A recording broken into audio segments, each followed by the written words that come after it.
Assalamualaikum warahmatullahi wabarakatuh. Alhamdulillahilladzi arsala rasulahu bil huda wa dinil haqq liyudhhira dini kulli walau karihal musyrikun. Asyhadu an la ilaha illallah wahdahu la syarikalah wa asyhadu anna Muhammadan abduhu wa rasuluhul mab'uutsu rahmatan lil alamin. Wa qalu subhanaka la ilma lana illa ma 'allamtana innaka antal alimul hakim. Wa la haula wa la quwwata illa billahil 'aliyyil 'azim. Amma ba'du.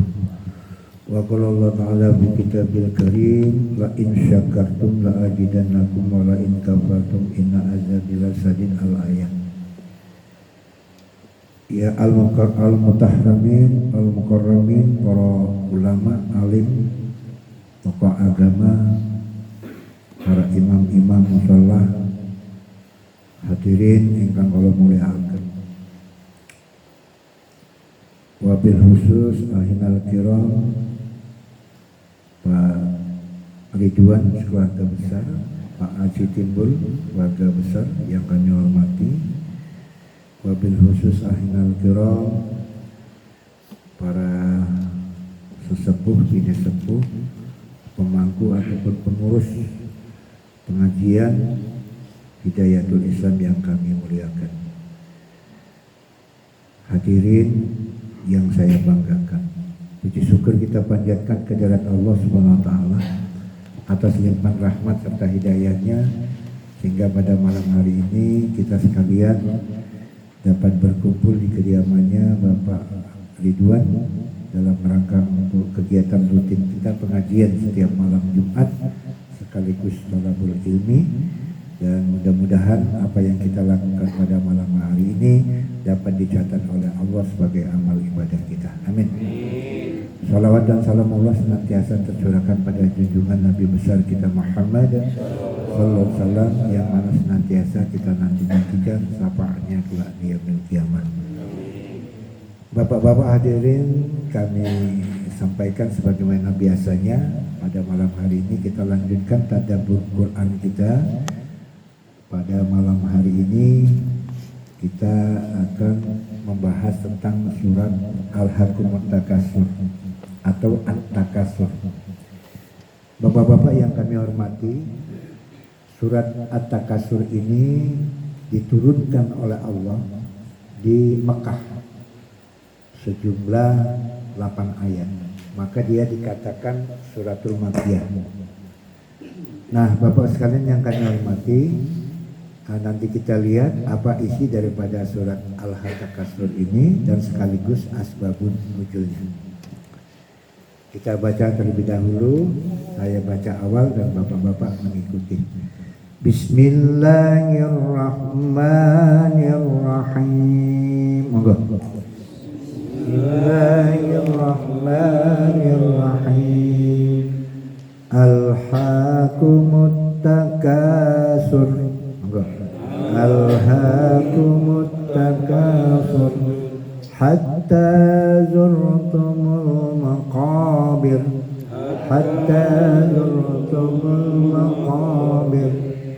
kalla sawfa ta'lamuna summa kalla sawfa ta'lamun kalla sawfa ta'lamuna summa kalla sawfa ta'lamun kalla law ta'lamuna ilmal yaqin kalla law ta'lamuna ilmal yaqin latarawunnal jahim summa latarawunna aynal yaqin summa latarawunna aynal yaqin summa latus'alunna yawma idzin 'anil na'im summa latus'alunna yawma idzin 'anil na'im. Ayat ini insya kita baca kalau kita sholat apapun ya, sholat subuh, sholat zuhur, sholat asar, sholat maghrib, sholat isya. Sudah sering kita baca dan kita lihat terjemahannya ataupun tafsirnya. Alhaakumut takatsur. Alhaakumut takatsur itu artinya alhaakumut itu telah melalaikan kalian. Allah ini mengatakan kepada kita sesungguhnya Allah ini telah membuat lalai kepada kita. Takatsur itu artinya bermegah-megahan. Ya. Jadi kita lihat kalau ada orang kaya, hartanya banyak, dia hidupnya bermegah-megahan, ya ini dalilnya. Allah sudah katakan, jadi kita nggak asing lagi. Kalau kita melihat ada orang kaya, berumuran harta, mobilnya banyak, sawahnya luas, hidupnya luar biasa, kehidupannya. Ya, kita nggak usah pangling. Allah sudah katakan, alhaakumut takatsur. Sesungguhnya Allah sudah melalaikan orang-orang yang bermegah-megahan itu. Nah, kemudian di ayat kedua, hatta zurtumul maqabir. Hatta zurtumul maqabir, sampai kamu masuk ke dalam kubur. Ya, kita lihat orang-orang yang berduit itu ya, orang yang banyak harta, kadang-kadang lupa ya, menghambur-hamburkan hartanya, pokoknya berpoya-poya, pokoknya sampai ke alam kuburnya. Ya. Lupa dia sama Allah, lupa dia bahwa suatu saat kita ini akan dipanggil oleh Allah. Pokoknya hidupnya mewah-mewah terus, bergelamoran harta itu tadi. Sampai ke alam kubur dia nggak ingat sama Allah. Itu manusia seperti ini ada, ya, ditunjukkan oleh Allah. Kemudian dilanjutkan kalla saufa ta'lamun. Artinya sekali-kali tidak kelak kamu akan mengetahui akibat perbuatanmu itu. Kalla saufa ta'lamun. Kalla itu artinya sekali-kali tidak, saufa kelak, ta'lamun kalian akan mengetahui. Orang yang seperti itu Pak, biasanya lupa daratan. Gak tahu dia bahwa dia sedang diluluh oleh Allah. Orang yang hartanya banyak sedang diluluh, dia gak sadar. Pokoknya senang terus. Ya. Dia sendiri gak tahu bahwa dia itu sesungguhnya sedang diuji oleh Allah. Dia nggak paham orang yang seperti itu. Bahkan kadang-kadang kita ngiling, bu anu lo mas, sampai dodone akeh dan sebagainya. Anulah ingat bahwa suatu saat kita, malah nesu. Apa-apaan? Iki kan hasil kerja dewe. Awan tak gawe bengi tak gawe awan. Petang panting apa iki? Kerja iki. Ada yang begitu Pak. Ditegur malah-malah. Diingatkan. Hak saya kok. Saya nyari-nyari duit sendiri. Nah ini Allah sudah sindirkan juga. Kalla saufa ta'lamun. Orang yang seperti ini sama Allah gak dikasih tahu kalau dia sedang diuji oleh Allah. Gak sadar dia bahwa dia mau hidup selama-lamanya. Ya. Nah kemudian ayat ini diteruskan. Summa kalla saufa ta'lamun. Kemudian kala sekali-kali tidak, saufa kelak ta'lamun kalian akan mengetahui. Nah, sampai kapanpun kata Allah nggak akan. Ini maha gaib, nggak akan tahu kita. Ya. Bahwa kita itu sedang dikunci hati kita itu, sedang ditutup hati kita itu. Kita nggak sadar bahwasanya kita berlumuran dengan harta banyak itu. Pokoknya, saya capek-capek saja. Nah ini paham komunis seperti itu Pak. Kalau Bapak mau tahu paham komunis, dia taunya bahagia di dunia saja, nggak ada urusan di akhirat, nggak ada urusan. Yang penting semasa di dunia ini cari harta sebanyak-banyaknya untuk kesenangan dunia, akhirat itu tidak ada baginya. Ini paham komunis seperti itu, kurang lebih seperti itu. Makanya di Indonesia sangat dilarang sekali paham komunis ini. Ya. Nah kemudian dilanjutkan kalau ta'lamuna ilmal yakin, ya. Ayat yang kelima. Sekali-kali tidak sekiranya kamu mengetahui dengan pasti. Ya tetap aja. Entah bagaimanapun kita cari tahu dan sebagainya, Allah tidak akan kasih tahu. Ya. Nah, kemudian dilanjutkan ayat yang ke-6, la tarawunnal jahim, niscaya kamu benar-benar akan melihat neraka jahanam. Nanti setelah dipanggil oleh Allah di alam akhirat nanti baru dia diperlihatkan. Itu loh ganjaran neraka jahanam. Nanti. Nah, karena Allah tidak ingin melihatkan di masa hidupnya ini, maka dia lupa, lalai. Lupa dia. Kalau dia sedang diuji oleh Allah. Nah, ini hati-hati. Ya, hati-hati. Jangan sampai kita lupa daratan dengan harta yang kita miliki itu. Summa latarahun naha ainal yakin, ayat yang ke-7. Kemudian kamu benar-benar akan melihatnya dengan mata kepala sendiri nanti. Ya, akan dilihatkan oleh Allah neraka jahanam itu manakala kita sudah dipanggil oleh Allah. Walikulli amatin ajalun wa ijaja ajalun la yastakhiluna as-sa'ah. Walikulli umatin ajalun. Sesungguhnya setiap manusia itu punya batas. Yang punya batas waktu. Suatu saat kita akan dipanggil oleh Allah. Manakala kita dipanggil, maka Allah tidak akan mengundurkan ataupun memajukan sedikit pun. Kalau sudah dipanggil ya dipanggil. Ya. Nah, kayak kejadian yang di Mojopahit kemarin, Pak Haji Surahman itu, kawan kami haji kemarin meninggal di Mojopahit. Paginya tetangganya seberang jalan meninggal, istrinya layak, ya kan? Istrinya layak. Nah, kemudian sekitar jam 10, setengah 11, lah Pak Rohmannya meninggal, kepleset di warung itu, meninggal. Istrinya sedang layak di rumah orang. Jadi jaraknya hanya berapa jam saja. Ya, kalau Allah sudah panggil, nggak bisa diundur sedikit pun. Itu sudah kehendak. Ya, itu sudah ada banyak terjadi, sering begitu. Sudah sering terjadi. Nah, hadirin sekalian, di akhir surat ini summa latus'alun ayauma idzin anin na'im.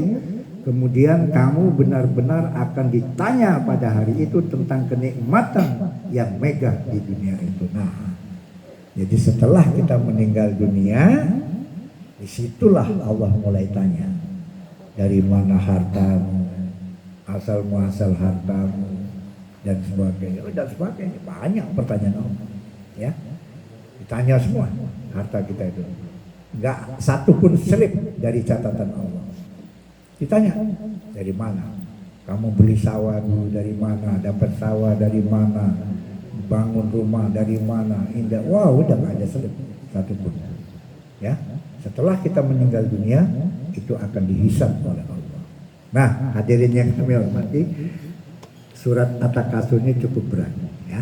Nah, maka di sini saya ambil dari kitab Asbabun Nuzulnya. Kenapa Pak Allah sampai keluarkan surat ini? Saya baca saja, takut salah. Surat At-Takasur termasuk surat Makkiyah. Menurut pendapat mayoritas ulama, termasuk ahli tafsir Ibnu Katsir, sebagian pendapat menyebutkan ia merupakan surat ke-16 dari urutan turunnya kepada Rasulullah SAW. yakni setelah surat Al-Kautsar, sebelum surat Al-Ma'un dan sebagainya. Ia diturunkan dengan mengecam. Kenapa surat At-Takasur ini diturunkan oleh Allah? Ia diturunkan dengan mengecam orang-orang yang saling berlomba-lomba dan bermegah-megahan serta membangga-banggakan harta. Saling berkompetisi dalam gemerlap duniawi. Mereka lalai dengan nikmat akhirat yang abadi. Nah, ini kenapa Allah turunkan? Menurut tafsir Ibnu Katsir mengatakan Allah mau menunjukkan kepada orang-orang yang lalai itu tadi. Asbabun nuzul lain yang juga tercantum dalam tafsir Ibnu Katsir dan tafsir Al-Munir, bahwa Ibnu Abi Hatim meriwayatkan dari Ibnu Buraidah, dia mengatakan ayat ini turun berkenaan dengan dua kabilah dari kalangan kaum Ansor, yakni Bani Harithah dan Bani Haris. Mereka saling berbangga-bangga dan memperbanyak harta. Nah, di zaman kenabian dulu itu ada dua kabilah ini. Mereka berlomba-lomba memamerkan harta antara dua kabilah ini. Nah, ini Allah rupanya tidak berkenan, maka Allah turunkanlah surat At-Takasur ini ingin menyampaikan kepada umat bahwasanya Allah tidak suka kepada orang-orang yang mendamba-dambakan hartanya sampai ke alam kubur, ya. Nah, sebagaimana hatta zultumul maqabir, ya, orang yang membangga-banggakan sampai ke alam kubur, ya. Nah, kadang-kadang kita ini aneh, Pak. Begitu orangnya sudah meninggal, baru nih hartanya dikeluarkan. Iki peninggalannya sing ninggal pokoknya tak sodakoke tak. Ya kalau sudah meninggal ya agak berat tak perhitungannya, Pak. Kita kan dikategorikan 3 itu kalau sudah meninggal, ya kan? Apa? Ilmu yang bermanfaat, ya kan? Amal jariah yang meninggal. Terus yang ketiga anak yang soleh. 3 itu saja yang bisa nyambung, lainnya putus, ya. Ini 3 terkenal ini ayat ini. Jadi kalau kita sudah meninggal itu, Pak, putus semua, Pak, kecuali cuma 3 ini. Kalau anak kita soleh, mendoakan kita terus, ya. Punya amal jariah, aku ingin nyumbang Masjid Nurul Islam, nyumbang 2-3 pilar, mudah-mudahan ini jadi amal jariah. Sampai masjid itu kepakai terus ngalir amal jariah, ya. Nah, itu. Dan ilmu yang bermanfaat. Misalnya kita saling mengingatkan, Pak Timis punya ilmu cara menanam singkong, dilala dibagikan kepada Pak Winoto, dipraktekkan oleh Pak Winoto, berhasil. Itu namanya ilmu yang bermanfaat, ya. Tidak hanya ilmu agama, ilmu dunia pun boleh. Nah nih Bapak sekalian yang kami hormati, mudah-mudahan surat At-Takasur ini mengingatkan kepada kita kembali bahwasanya sesungguhnya harta yang berlebih-lebihan sampai kita lupa kepada Allah, waspadalah. Itu semua adalah ujian dari Allah. Karena nanti setelah di alam akhirat akan dihisab oleh Allah. Ditanya, dari mana asalnya dan sebagainya. Kalau nggak jelas, langsung hukuman dari Allah Subhanahu wa taala. Saya kira demikian, mudah-mudahan ada manfaatnya apa yang saya sampaikan tadabbur tentang surat At-Takasur ini. Mudah-mudahan bermanfaat bagi kita sekalian, untuk pengingat bagi kita sekalian semasa kita masih hidup di dunia ini sebelum ajal kita dipanggil oleh Allah Subhanahu wa taala. Dan menjadi catatan bagi kita sekalian, berhati-hatilah dengan harta benda kita, jangan sampai melupakan kita sekalian. Usikum malam taqwallah. Assalamualaikum warahmatullahi wabarakatuh. Al-Fatihah.